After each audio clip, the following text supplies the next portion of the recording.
Mit navn er Mikkel Kornved, jeg kommer fra virksomheden Loyalty Group, og ganske kort, for det er mig, der har fået de sidste officielle 6 minutter og 20 sekunder, så vi skal prøve at gøre vold på os selv for at nå det. Der er i hvert fald sat timer på, så den skulle gerne holde den. Udgangspunktet er, at vi har de sidste 20 år beskæftiget os alene med at hjælpe virksomheders ledelse med at tjene flere penge på deres eksisterende kunder gennem øget kundeorientering. Så det er alt, hvad vi beskæftiger os med her. Men det her det er ikke en lovprisning, hverken af Loyalty Group eller for den sags skyld af Kraftværk. Udgangspunktet er faktisk, at vi vil gerne give en smule inspiration. Så planen for det her er, at vi vil gerne have en lille håndsoprækning fra jeres vedkommende. Så en øvelse, en lille markedsundersøgelse, kan vi lige prøve at gennemføre her. Jeg kommer til at stille jer 3 spørgsmål. Jeg vil gerne bede om lige hurtigt at række hånden op, hvis ellers I mener, at I kan svare som nogenlunde bekræftende på det her. Første spørgsmål. Min virksomhed har fokus på kundeorientering. Må lige se nogle hænder? Det var heldigvis de fleste. Det lyder rigtig, rigtig godt. Ellers så burde de måske heller ikke være her i dag. Næste spørgsmål går på, i hvilken grad gennemfører jeres virksomhed kundeundersøgelser? Og prøv at se en gang. I samler altså virksomheder information fra RP.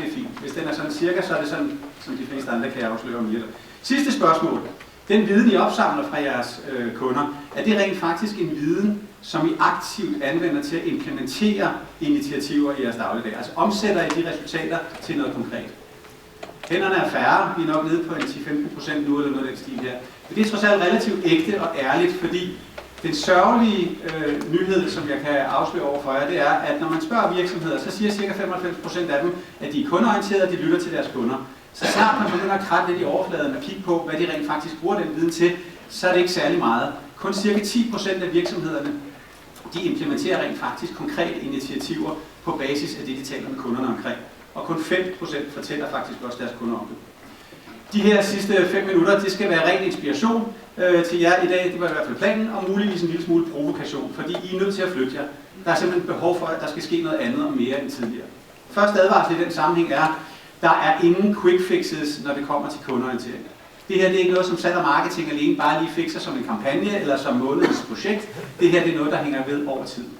I er blevet spurgt om en hel masse forskellige ting, som I siger, I har fokus på de næste 12 måneder, og her er 6 af dem, alle sammen rigtig kundeorienteret. Det giver god mening, men det er vigtigt for mig at sige, at det her det skal hænge sammen, for ellers så bliver det øger af initiativer, og så får I ikke det fokus og den udbytte af det, som I burde få.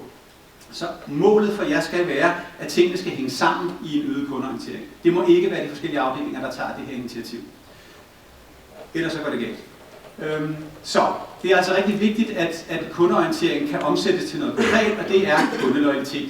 Så hvis vi er mere kundeorienteret, så får vi mere loyale kunder, og loyale kunder, som vi alle sammen ved, køber mere af dig, bliver hos dig længere og anbefaler dig til andre. De 3 ting, det håber I alle sammen, I har styr på, for det er sådan de klassiske effekter af loyalitet.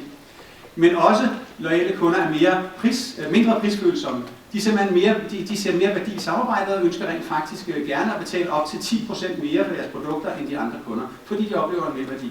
Så er det billigere at håndtere, fordi udgangspunktet er, at de vil samarbejde. De leder ikke efter konflikt, de søger en effektiv og smidig samarbejde mere i dagligdagen. Så omkostningerne til administration er faktisk også lavere. Så der er en række gode effekter i det her. At få en ny kunde betyder, at vi i første omgang tager en masse omkostninger, salg og marketing, altså akquisitionsomkostninger. De færreste, sikkert også jer, ved rent faktisk, hvor lang tid der skal gå, før vi har tjent den akquisitionsomkostning hjem. Hvis ikke det er på plads, så styrer vi i blinde. Rigtig mange virksomheder har overhovedet ikke fokus på det faktum, at det koster en masse at skaffe kunden, men vi ved ikke, hvornår vi rent faktisk er profitable. Kotler gjorde det for en del år siden efterhånden, at han introducerede den her simple 80-20-regel også på ideen om, at 20% af en virksomheds kunder står for ca. 80% af indtjeningen. Det han også sagde, men som ikke er lige så kendt, det er, at gennemsnitligt omkring 30% af en virksomheds kunder rent faktisk er tabsgivende. I er nødt til at sørge for at have fokus på, hvad er det for nogle kunder, der i dag ikke er lønsomme. Finde ud af, om vi rent faktisk kan gøre noget ved det, og gøre det. Alternativt sørg for at skille af med de kunder. De trækker simpelthen gennemsnittet ned.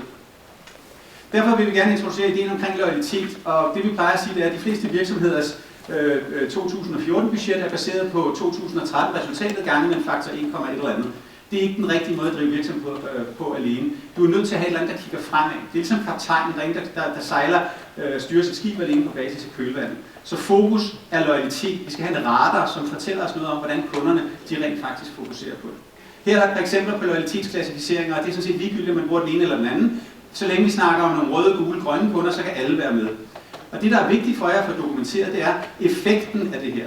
Her er der 75.000 danskere, der har svaret på en masse forskellige spørgsmål. Her kan I se på forskellen af villighed til at ville genkøbe, alt efter om man er rød, gul eller grøn. Jeres billede, jeres kunder er sammensat af røde og gule og grønne kunder. Spørgsmålet er, hvor mange røde kunder har I, og hvad har I faktisk tænkt jer at gøre ved det? I hvert fald så har vi sat et meget stort internationalt interviewprojekt i gang. Vi har simpelthen interviewet og er i fuld gang med at interviewe en masse store internationale succesfulde virksomheder og finde ud af, hvad er den genetiske kode for det. Her er der 6 punkter. Først og fremmest, vis dokumenteret med økonomiske værdi og loyalitet. Det er afgørende vigtigt, for ellers har vi aldrig ledelsen med os. Lyt til kunderne. Sørg for at få stillet kunderne de rigtige typer af spørgsmål. Få den rigtige viden til rådighed i organisationen. Sørg så for at få involveret de der medarbejdere der, fordi det er i enden af dagen ikke ledelsen, men medarbejderne, der kommer til at føre det her ud i livet. Så få medarbejderne med ombord. Kontroller kundeoplevelsen. Brug det her nydanske ord, der hedder Customer Journey Mapping. Vi plejer bare at kalde det for kontaktpunktsanalyse. Det er ligegyldigt. Sørg for at få styr på dem. Og så sørg for at få skabt motivation i hverdagen. Små, sikre, synlige succeser, som på forskellige vis sikrer, at medarbejderne opfatter, at det er værdifuldt at arbejde med det her. Og sidst men ikke mindst, walk the talk. Sørg for at gøre det rigtige, fordi de medarbejdere gør ikke som du siger som leder, de gør som du gør. Så det er afgørende vigtigt. Heldigvis så har vi samlet alt det der i en bog. Det kan man normalt købe. Men i dag, fordi Kraftværk er så søde og flinke, så vil vi gerne have lov at forære af. Så vi laver en aftale om, at vi kan bytte et visitkort fra en bog. De er at aflevere et visitkort herefter i pausen. I får tilsendt en bog gratis. I kan også gå ind på vores hjemmeside og bestille en bog i dag, og i dagens anledning så er den også gratis. God arbejdsmester.